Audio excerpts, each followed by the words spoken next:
All right, so we have this question here. We have a graph of two coordinate axes, something that you'll typically get in a paper 2 or a paper 1 context as we have it here. Right? You have the x coordinate and you have the y coordinate. So that's a coordinate geometry system. You have two straight lines and you have them intersecting at a point. And the question reads as follows. The diagram above shows the graphs of 3x minus y is equal to 1 and 5x plus 2y is equal to 20. Which ordered pair xy satisfies both equations? Alright, so let us assume minimal to zero knowledge of coordinate geometry for starters. Alright, so we're going to start the discussion by assuming very little, if any, knowledge of this thing. You read the question and you see the word both equations. You read the question and you understand by looking at the question that the question is directly correlated to the graph in front of you. Alright? And the last sentence of the question says, which ordered pair xy satisfies both equations? So you want something that's satisfying two things at the same time. So you look at the graph. The only thing here that satisfies two things at the same time is this point here, because this point is the point where the two lines intersect. You might also be tempted to put this point here in the same category, because this point is the point where the two axes intersect. This is your horizontal axis, the x-axis, this is the vertical axis, the y-axis. This point we know, in coordinate geometry as the origin. Alright? Normally denoted by the letter O. In this case, they actually use the number 0. Alright? Because 0 is just where everything starts in this particular context.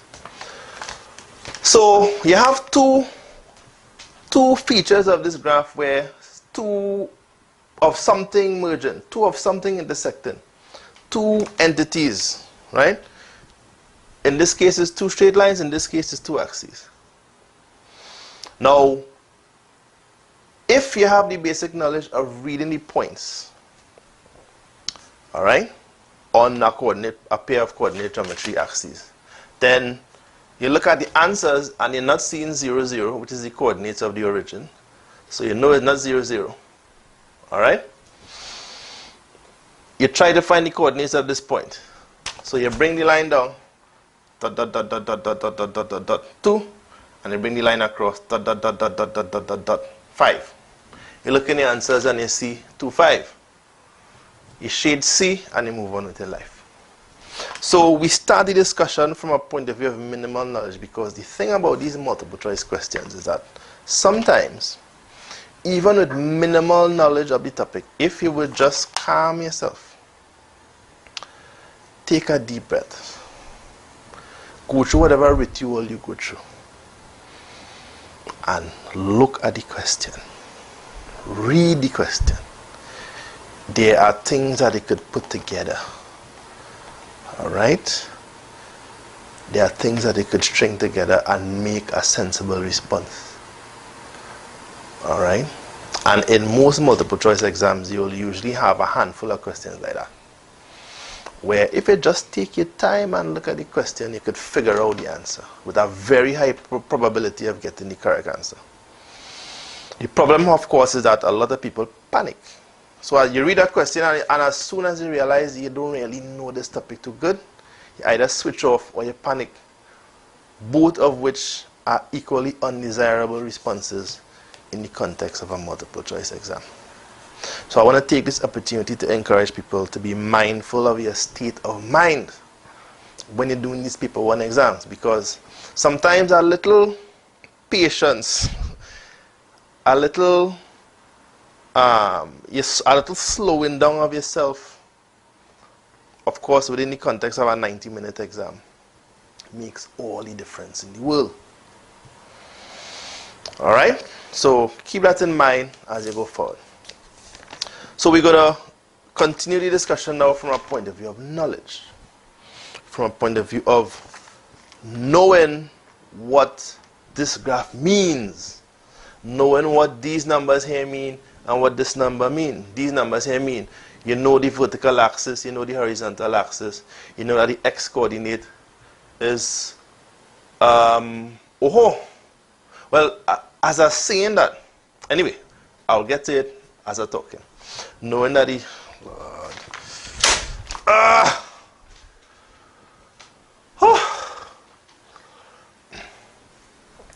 5, 4, 3, 2, 1, 0, and boom. All right. So we have this question. This question is a question on coordinate geometry on the surface.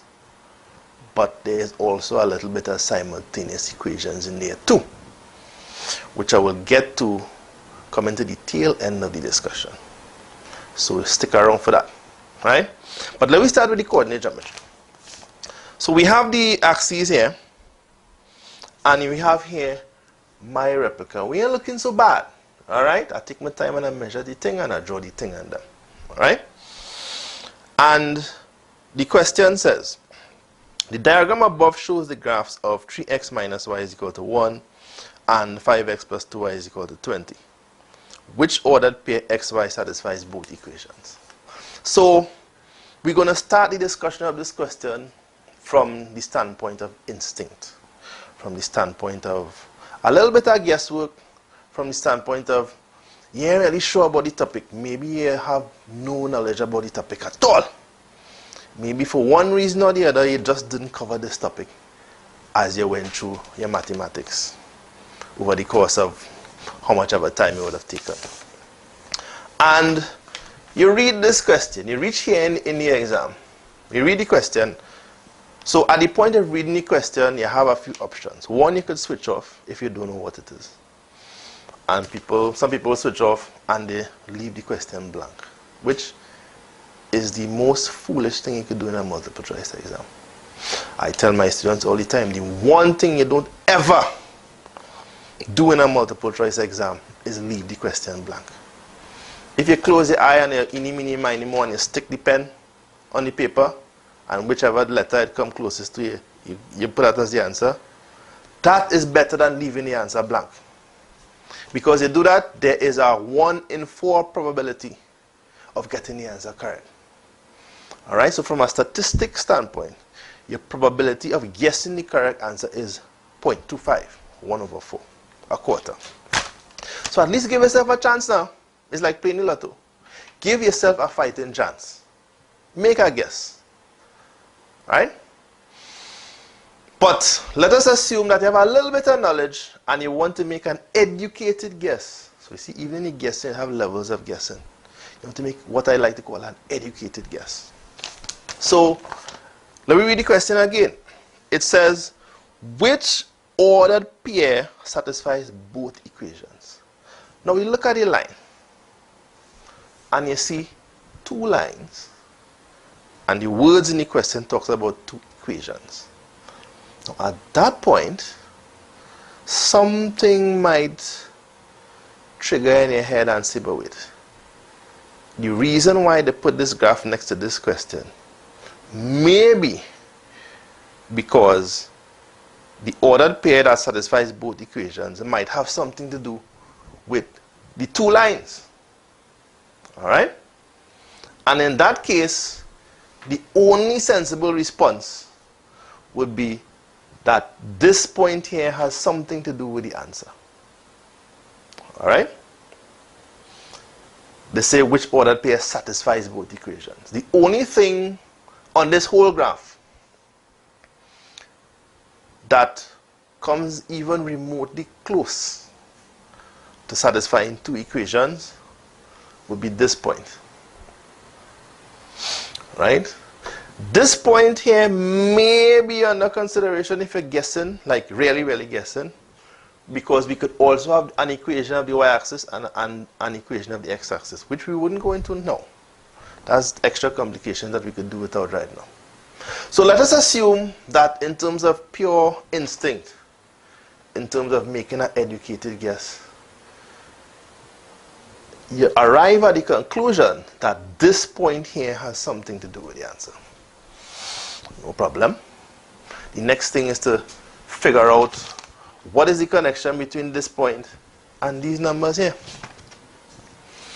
So the only thing that makes sense is to take this point and then go across here, and you see it lining up with the 5 on this side, and you take the point and you drop a line here, and you see it lining up with the 2 down here.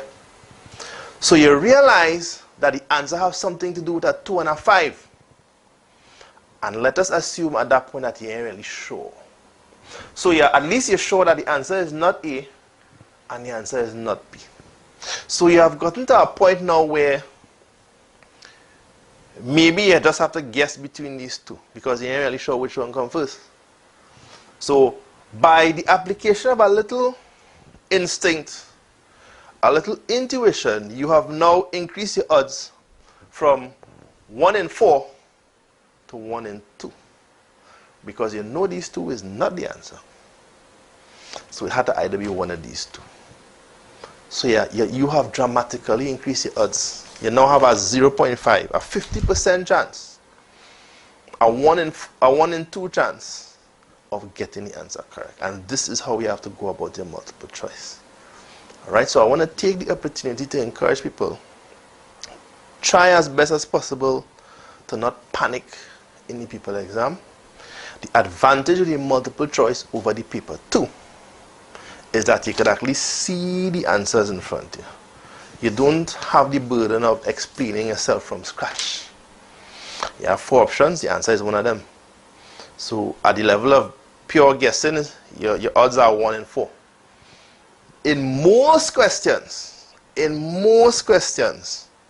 there will be 2 answers that you could eliminate very quickly by just taking your time and doing a little bit of reasoning through the question.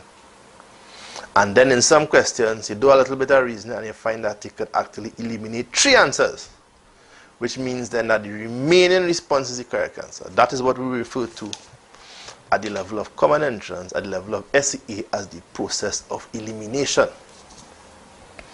Alright? You could apply that at the CSEC level as well. So at the level of making an educated guess, you get to this point, you're really unsure whether it's 2-5 or 5-2. At that point, you're welcome to make a guess. Make a guess. Put something. Alright? So either one of these two. So we continue the discussion now from the point of view of knowledge. From the point of view of, alright, you went through all the preceding things here. You look at the question, you understand that, okay, the 2 lines and the point of intersection. The point of intersection is the only thing that makes sense in this question. Now, if you know that when you're doing coordinate geometry, the x coordinate is written first and the y coordinate is written second, then you know the answer is 2-5 and not 5-2. But even if you wasn't sure about that, look at the diagram. It says which ordered pair x, y. That is the clearest hint possible that you put in the x coordinate first, followed by the y coordinate. So in terms of everything that we just discussed, to still be at the point where you're not sure what the answer is between these two, you would have had to ignore the fact that they actually wrote the general answer as x, y. That is the clearest hint that you could get. That, okay, and you're not sure which one is the x and the y coordinate? Well, look at here. Look the y here, and look the x here. So you know then that this 2 is the x because it's on the line that labeled x. And you know that this 5 is the y because it's on the line that labeled y. So there's a lot of information in here, which even if you wasn't sure about this topic from a preparation standpoint, you could put the little things together.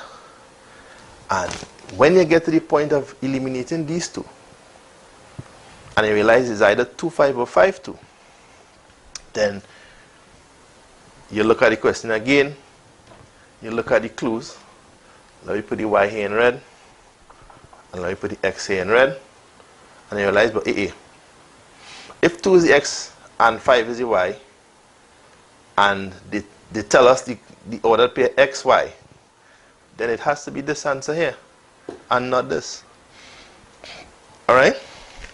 So, even with a minimalist knowledge of coordinate geometry, you could get the correct answer for this question. Now, the last level of this discussion is what I would call enhanced knowledge. Right? This is the level that I like to operate at when I'm teaching people mathematics. We do a topic here, but we try to spin it all how. We try to look at it from different angles so that we could have a much deeper knowledge and appreciation of the topic. Now, so we know that the answer is 2-5 from all the preceding discussions. Right? So let me just talk about the actual knowledge now. In a question like this, if you know your topic, this question wouldn't take you more than 10 seconds, 15. Let me say 30 seconds maximum. Right? 30 seconds because the graph kind of small and they have a lot of lines on the graph, so you have to kind of make sure of the coordinates. You have to make sure that the coordinates are what the coordinates are. That will take a few seconds. Bing, bing, bing, 2, bing, bing, 5, bam, 2, 5, boom, and you run through that. Right? And on this specimen paper, this is the very last question. Alright? So it is not always the case that the last question is the hardest question. Right? So that is another myth that you have to disabuse yourself of when you're doing this multiple choice. Right? Cast that aside. Don't panic because it's the last question. And you're really sure, so you tell yourself it's hard. No, that is not always the case. Alright? So let me talk about the knowledge here now. Notice, let me rub off here now. We don't need all of this here because we know what the answer is already. Look at how they give you the answer, the lines, right? They give you the lines in the form 3x minus y is equal to 1 and 5x plus 2y is equal to 20. Now, any mathematics student with a decent level of awareness would recognize this as it looking like simultaneous equations. Right? Well, that's exactly what it is. This is a pair of simultaneous equations. So in other words, what they could do in a paper 2 context is give you these 2 equations and tell you, solve the pair of simultaneous equations. They can give you that in a paper 2. Right? You wouldn't get, it's hardly likely that you'll get this kind of simultaneous equations in a paper 1. But oh yeah, in a paper 2 for sure. You drop 2 equations and they say, braps, find x and y. Now, this here is the graphical equivalent of this. And that is what I want to take the opportunity to get across. That is something that I point out to my students all the time. Alright, so for example, they can ask, and just as how they ask the question here, they could do that in a paper too. So they could say, for example, find the coordinates of the point where the lines 3x minus y is equal to 1 and 5x plus 2y is equal to 2 intersect each other. Right? They could ask you that. They use the phrase simultaneous equations yet. Right? And this is where the maths could get tricky. Because we do 55 past papers where they tell you, solve the simultaneous equation. So you go in the exam expecting that. And then you go in the exam and you're faced with a situation like this. Alright? Find the points of intersection of two lines whose equations are 3x minus y is equal to 1, 5x plus 2y is equal to 20. And that will pass a lot of people straight. It will go over their heads simply because they are not aware that this kind of situation is the same as this. So when we actually solve two simultaneous equations, what we are doing in truth and in fact is finding the coordinates of the point of intersection of the two lines represented by these two equations. That is a piece of knowledge that it is good to have tucked in the back somewhere, so that if you go in the people exam and they bend the language a little bit, it wouldn't be as if they're talking Greek, right? Because they had to be aware of these things. That is where the higher level of awareness comes in. These are the kind of things that could separate students. He might have a good student, you know, but if he's not aware of this, he might miss it in an exam. Now, there are students who will figure it out on the day. That's fine too. Now, in this particular question, they didn't even ask you to state which line is which.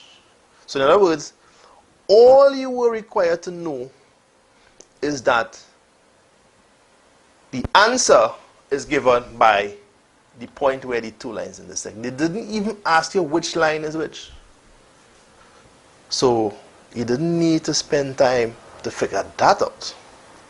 However, in a paper 2 context, they might very well ask you to label the lines. So they might give you the two lines and then say, for 1 mark each, label the line. Which line is which? So in other words, we could stretch this question even further now and ask ourselves, which line is the line y is equal to 3? No, sorry. Which line is the line 3x minus y is equal to 1? And which line is the line 5x plus 2y is equal to 20? And that's part A1, A2 in our paper 2. Right? That could be what, number 4, number 5, maybe even number 6. So you have to be able to do that in a paper 2 context as well. They give you two lines and they give you two equations. You have to be able to figure out which line represents, sorry, which equation represents which line. That's a higher level of knowledge there. Alright? As I explain all the time, in these multiple choice videos, we're taking the opportunity to kill two birds with one stone. We discuss the multiple choice aspect and we also stretch the discussion into a paper 2 context. Alright? So, if we have to figure out which line is which line, you look at the two lines and you look at the two equations. And this is the point in my session where I would stop and ask my students to look at the two lines and tell me what is the first thing you observe. And in a lot of cases, you'd get a golden silence for like about 5 minutes. And if I don't intervene and start to give clues, it might last even longer. Because there are a lot of students out here who they don't know the difference between a line with a positive gradient and a line with a negative gradient. Alright, that is something that I would have covered in my videos on coordinate geometry on the website. Alright, so the first thing you have to be able to tell is which line has positive gradient, which line has negative gradient. For the purposes of our discussion, I'll just give the answer quick and move on. Alright, this line is the line with a negative gradient and this line is the line with a positive gradient. So from these two equations, we would know that one of them would have a positive gradient and the other would have a negative gradient. We're not sure which one is which yet. How are we going to find that out? We find that out by going back to the general form of the equation of a line, which is that y is equal to mx plus c, right? And the sine of x points to the sine of the gradient. So if your gradient m is positive, then that would clearly be this line. And if the gradient m is negative, then that would clearly be this line. So What we do now is manipulate the two equations to see which one would give us a positive gradient, which one would give us a negative gradient. So let me start with this guy here. So you have 3x minus y is equal to 1. You take the minus y and carry it across here, and you take the plus 1 and carry it across here. So you'll get 3x minus 1 is equal to y. So you'll get the equation would be that y is equal to 3x minus 1. That's one equation. And then, just for the record, right? At this point, we could figure out which line is which. But just for the record, let us do this line here as well. We say 5x plus 2y is equal to 20. So we leave the 2y here. 2y is equal to minus 5x plus 20. And again, just for the record, we divide by 2. Y is equal to minus 5 over 2x plus 20 divided by 2 is 10. So that's the second line. So the line with the positive gradient would be this line here, because look the gradient right here, plus 3. And the line with the negative gradient will be this line, because look the negative gradient right here, minus 5 over 2. Alright? So this line here will be the line, and I put in the equation in the form, the original form that they give us. This will be the line 5x plus 2y is equal to 20. This line here is the line 3x minus y is equal to 1. Alright? So in other words, one of the skills that you need when you're doing coordinate geometry and straight lines is the ability to manipulate the form in which the equation appears. Alright? The equation wouldn't always appear in this nice, comfortable, easy to read form. Sometimes they give it like this, and you have to shift around the variables using your regular algebra to get a clearer sense of what the line looks like. Alright, so again, just to recap, simultaneous equations is simply the algebra for what you would do in a coordinate geometry setting, which is to simply find the points of intersection. So if you're doing it in coordinate geometry, you sketch the two lines and bam, the points at which they intersect, you just check your coordinates and boom, that's your point of intersection. In the algebra setup, what you will have would be two equations.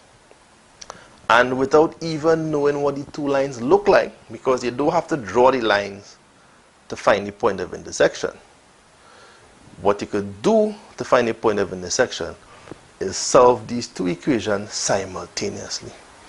And if you do that, you will in fact get that x equal 2 and y is equal to 5. But we wouldn't do that in this video, maybe in another video. Alright? And then we make the connection between the two.